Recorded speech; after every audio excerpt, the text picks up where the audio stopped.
Hello guys, welcome back to one more Forza Motorsport 7 video. We're doing some racing in the Cycle Division hopper. That's actually the very first time that I raced in this hopper, and I had so much fun because the racing in this hopper is so varied, so balanced.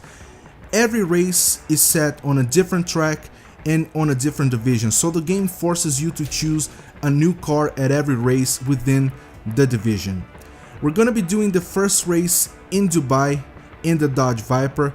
The car and the tune setup is written in the video. I'm trying something different to help you guys figuring out which car and tune setup I'm using, since this game has over 700 cars. And off the line we go. I'm starting in 7th place. Let's see how well we kick things off in this video. There's a bit of contact.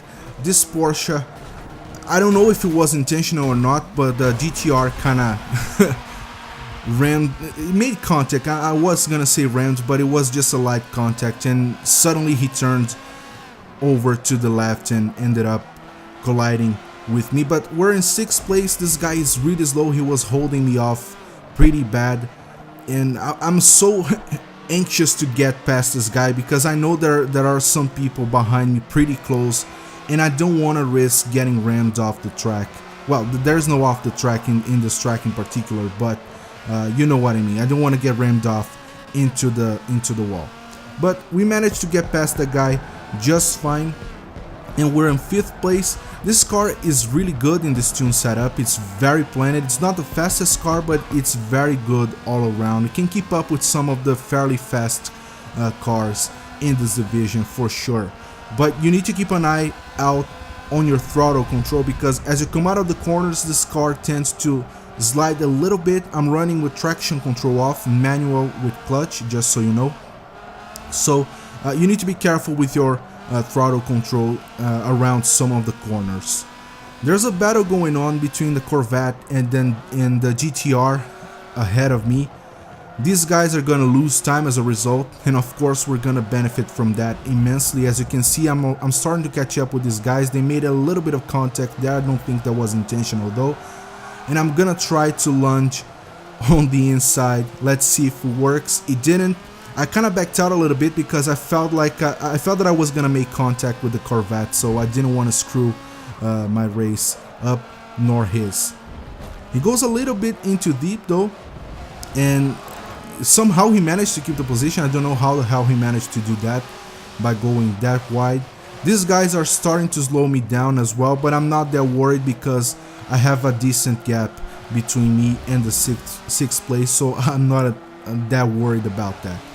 This corner here is a little bit tricky.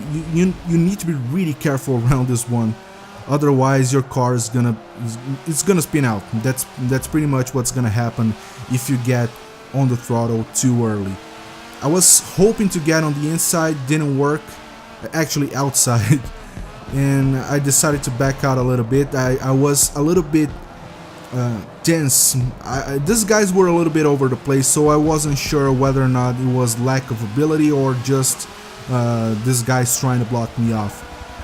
I managed to go through his inside and I get the 4th position, so now it's up. It's between me and the Corvette ahead of me. Let's see if we can reel him in and overtake. He slides a little bit and loses speed. This is a fairly high speed, quote unquote high speed section. You can take in some of these cars you're able to take nearly flat out. I had to let off the throttle and tap on the brakes just a tiny bit just to make sure I was gonna take that corner properly. We're up in 3rd place. The 1st place is just a little bit under 170 meters, which is a little bit in this car division.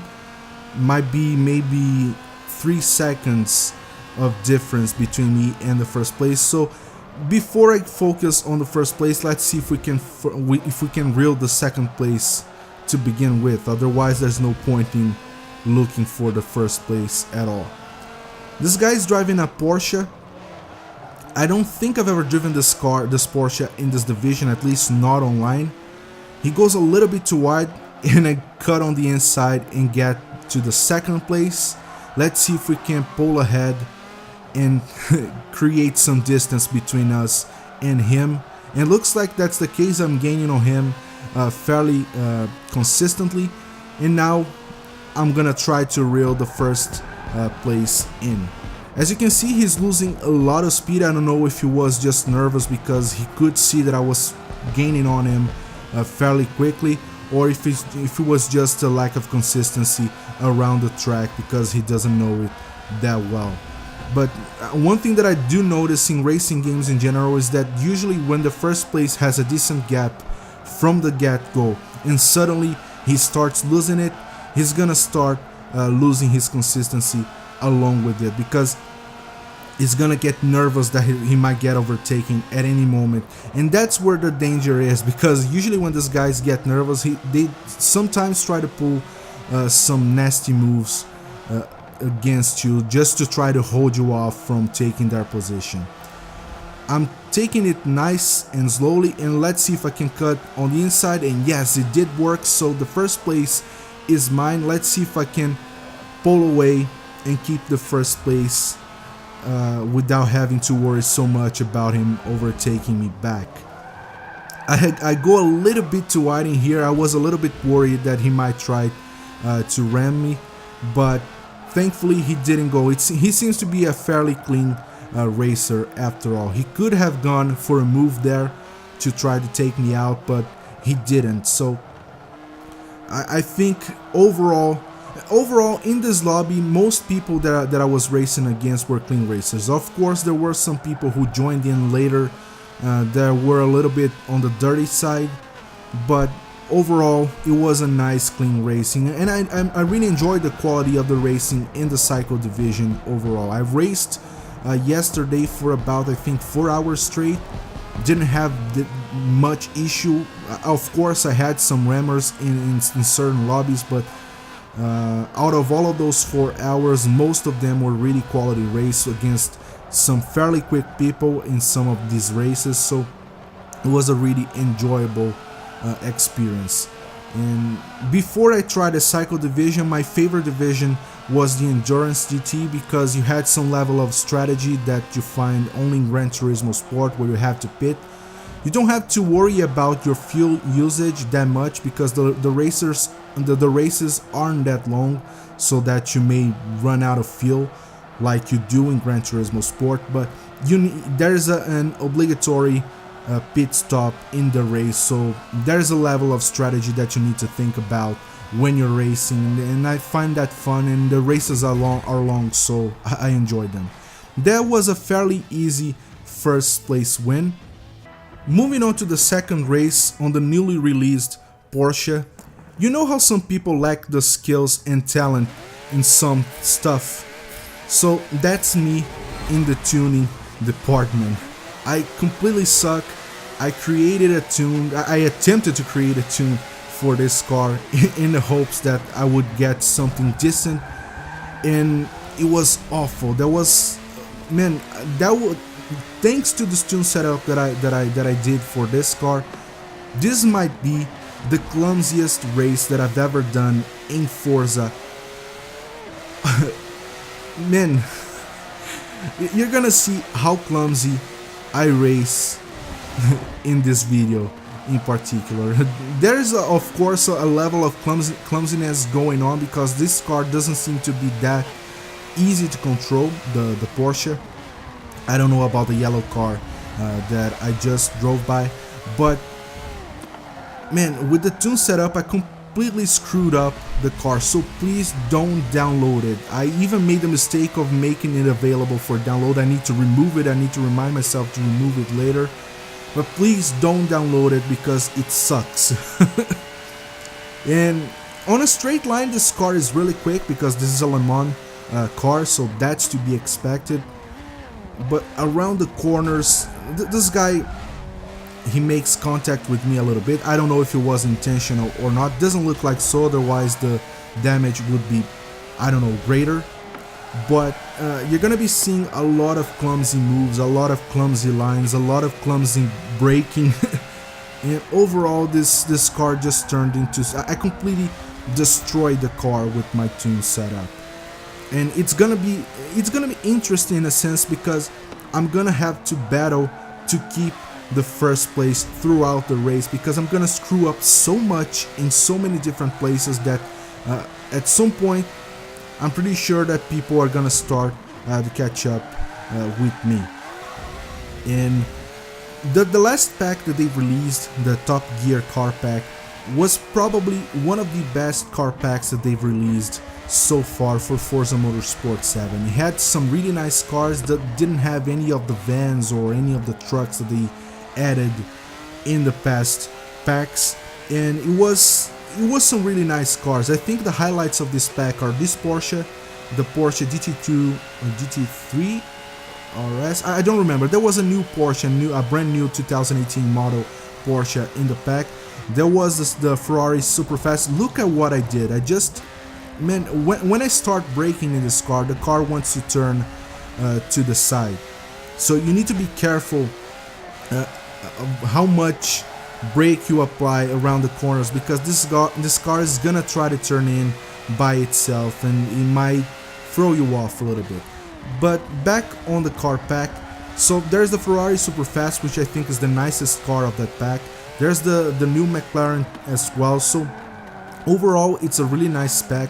I don't understand why Turn 10 Studios released so many vans and so many trucks as DLC.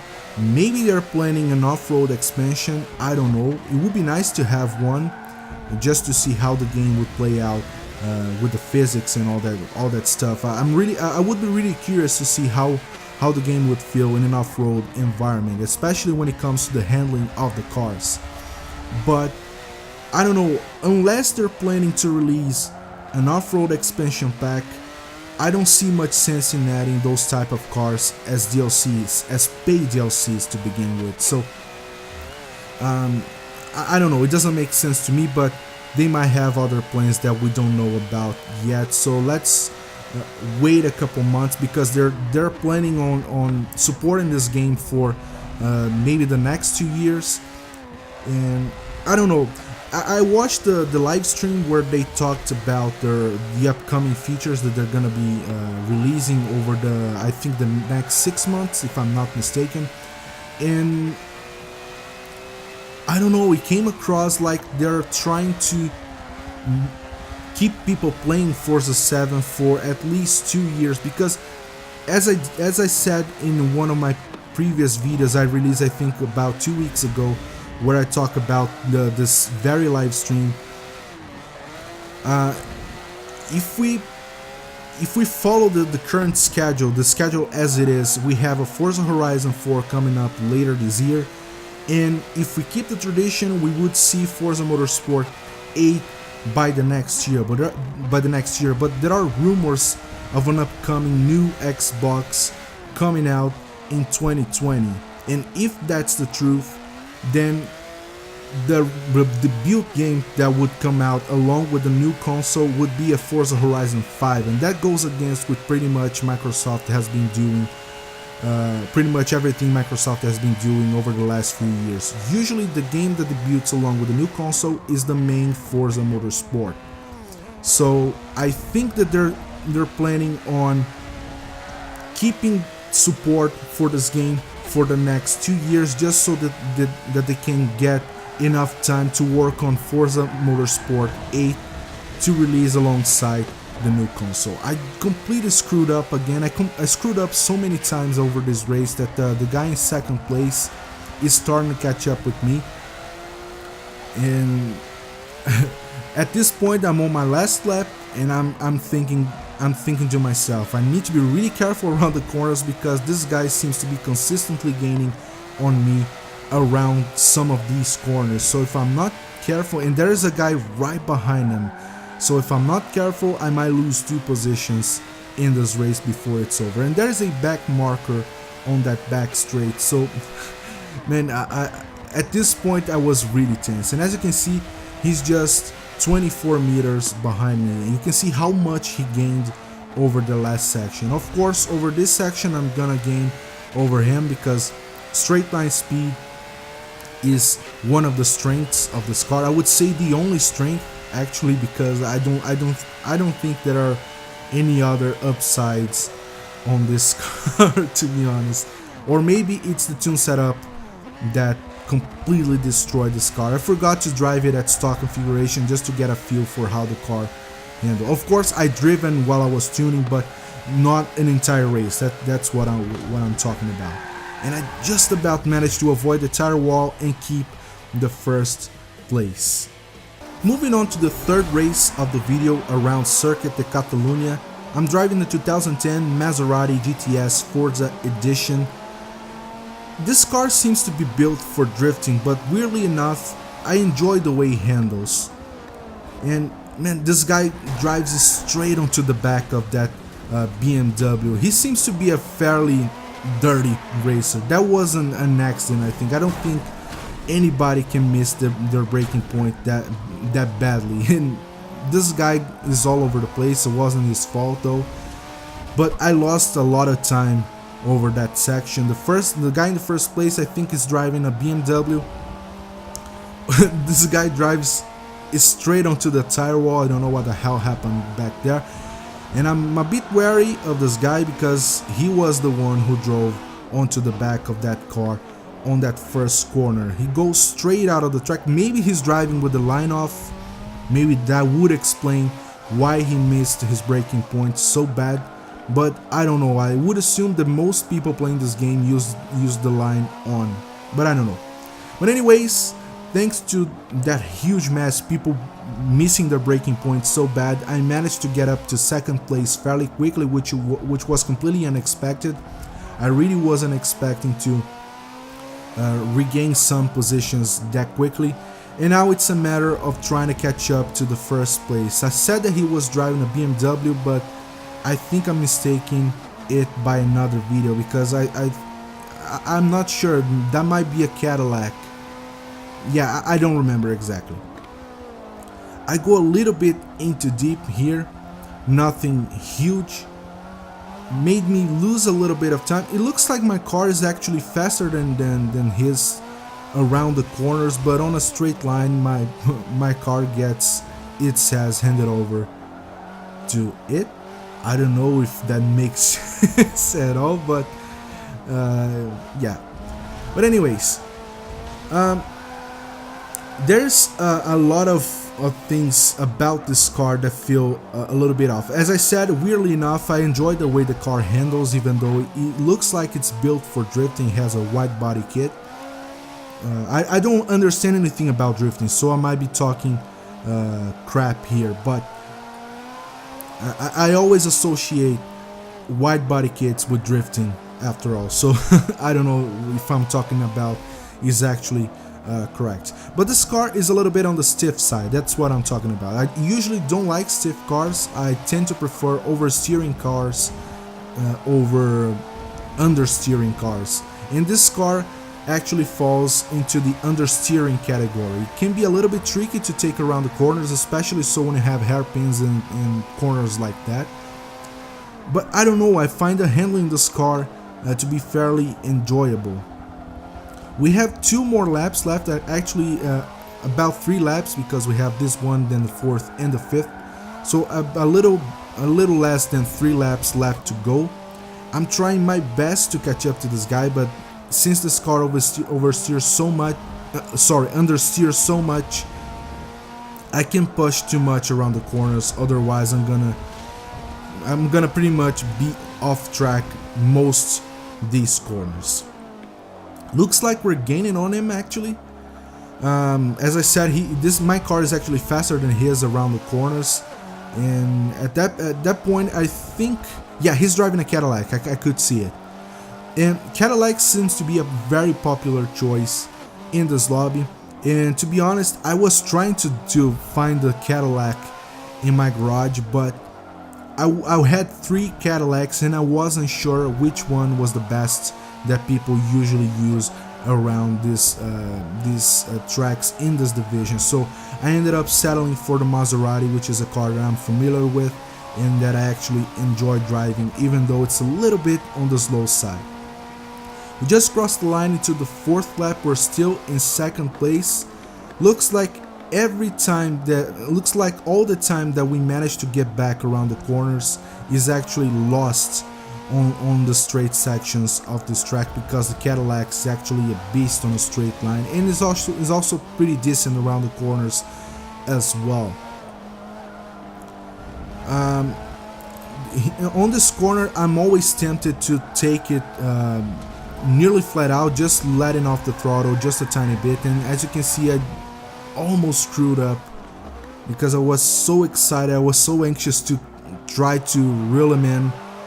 I noticed that I was gaining on him fairly consistently around these corners, and as you can see, the distance kind of decreases in some of these twistier sections, but I end up losing a lot in pretty much every other section of the track. So I tried to take that one nearly flat out, just let off the throttle, maybe tapped on the brakes a tiny bit, but it didn't work, and that was a risky move. I'm glad that I didn't screw myself up back there. The cars behind me, they are about 300 meters behind, so it's actually a lot in this division. That maybe work out to be maybe 5 seconds of gap or a little bit more. I go a little bit too deep again in here. That seems to be my Achilles heel in this track. I tend to overshoot that a lot. That's the last lap, so that's my very last chance to overtake him. I'm gonna try to take this one a little bit too quick, and I end up going off the track, and there goes my chance of overtaking this guy. So in the end, I had to settle for second place. That's fine though, this guy is really quick after all, and he was driving a better car than mine. And now I know which Cadillac that is, and maybe in a future opportunity I'm gonna be able to pick up the right car. Now we're gonna be hopping onto the Mazda RX-7 around Lime Rock on the 4th race of the video. We start in second place. This guy beside me is the guy who finished in first place in the previous race. He's very respectful. He knows that I'm on the inside, so he doesn't try to force a move in there, because he knew we would end up in a collision and people behind us would actually end up benefiting from that. So that was a very smart move on his part. This car, again, it's the same situation as the Maserati of the previous video. It's not a very quick car. It's a very well, it's a very well balanced car overall. It doesn't excel speed wise. It's not that great. Handling wise, the brakes aren't even that great either. But overall, it's a pretty good car for tracks like this. This track in particular is more like a high-speed track, medium to high-speed track. So I would probably be better off with a faster car, but that was the best option that I had in my garage in the division that the game set this race to. We're still in first place. Looks like the guy who was in second place lost out his position to Princess Lion. So, but they're fairly close together, so I think there's still a chance for the guy in third place to get his position back and maybe come back to fighting for the first place. This is a 6-lap race, a fairly short one if I must say. This track is not a really long one. I think you can do an entire lap in a car like this in maybe just a little under a full minute, if you don't screw up, that is. And Princess Lion, the guy or girl, I would assume it's a girl, in second place is pretty close. I don't know which car they're driving actually. I know that the guy in third place is driving a BMW. No, I think it's a different car. But I don't know. I have no idea what of which car the second place is actually driving. But it looks like it's a faster one than mine. That's really clear to me at this point. And as you can see, it gains a little bit around the corners, but then it loses a little bit. So I don't know what this car is all about, but I don't know. We're still in first place. The gap it's kind of consistent. It goes down, then it goes up, but it kind of remains within the same level. Now this corner here is probably my weakest in this entire track. I tend to either go too deep or too narrow and I end up losing a lot of speed, and as you can see, the second place managed to gain massively over me, and they're just a little bit over 10 meters behind me, and it's gaining actually 11 meters, probably 10 meters, 10 meters, yeah, 10 meters at very briefly. And they're driving a BMW, that explains a lot. BMW is a really strong car around this track in this division. I don't know why I went to the Mazda, it seemed to be the best choice that I had, but on hindsight, perhaps I should have gone with the BMW after all. And now, there's two things actually that worries me over the next 2.5 laps. These two things are called back markers. There are two back markers just up ahead, they just took the corner that we're about to take. They're close together, so they are probably fighting, which means they're gonna be losing a lot of speed and time, which also means we're gonna be catching up to them fairly quickly, which is something that I did not want to do over the course of this race. The second place goes for a move, it works, it was a perfectly clean move, and now they have the inside, there's not much I can do, I need to back out and let them through. Maybe just follow them through around the outside and see if we manage to stay fairly close to them. They drive a little bit too wide in there, they lose a little bit of speed. I brake a little bit to not make contact because I don't want to screw them up. And now that's the part that worries me the most, the back markers. We're fastly approaching them, we're quickly approaching both of them. The BMW kind of braked a little bit too much in there, I wouldn't have braked that much over that section. That's the worst spot for us to come across back markers. The other guy goes straight into the tire wall, the guy that was behind follows him through, and we do a team effort to get this guy out of our way, and I give the BMW guy or girl space to get back their position, because well, that was only fair. They were in front of me to begin with before that rammer try to take them out. Now we're on the last lap, that's our very last chance of trying to go for a move. I don't know if it's on though, because I don't have enough. My distance is way greater than it was supposed to allow me to go for a move in here, but I'm gonna try to push.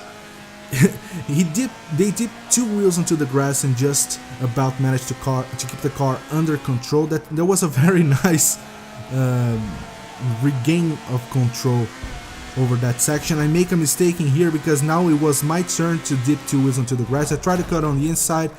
I was a little bit too tense about going for a move and I ended up making contact. It wasn't intentional, so I let them keep their position. I could have gone for a move if I was a dirty driver, but I don't feel good about winning races this way. That's gonna be a second place finish. I don't know how this race would work out if it weren't for that rammer, so I can only guess. Yeah, they were driving a BMW Z3. Yeah, that's a car that I'm gonna be trying in the future. Moving on to the last race of the video around Homestead, Miami, I'm driving this car, which I just recently learned that I was pronouncing very wrong. I used to say Plymouth Fury, but it's actually, I think, Plymouth Fury. So thanks Google Translate. If it weren't for it, I would probably be saying it wrong for many other videos whenever I got the chance to drive this car. This is not my favorite type of car to drive, as I've said many times over many of my other videos. I'm not a big I don't even know if this car is considered to be a muscle car, but let me go with that. I'm not a big fan of muscle cars in general, not because I think they're ugly. Some muscle cars look really good, but I don't like the way they drive. They feel very stiff, very understeering, and as I said in this video, I tend to prefer oversteering cars over understeering ones. So I don't usually go for muscle cars, but that was a division the game set this race to, so I had no other choice other than pick any of these cars.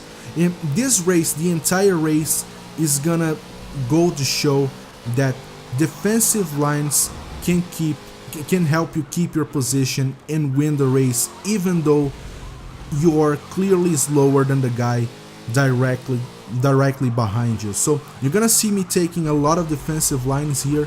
The guy behind me is pretty clear. He is faster. He's driving a faster car. He's faster overall.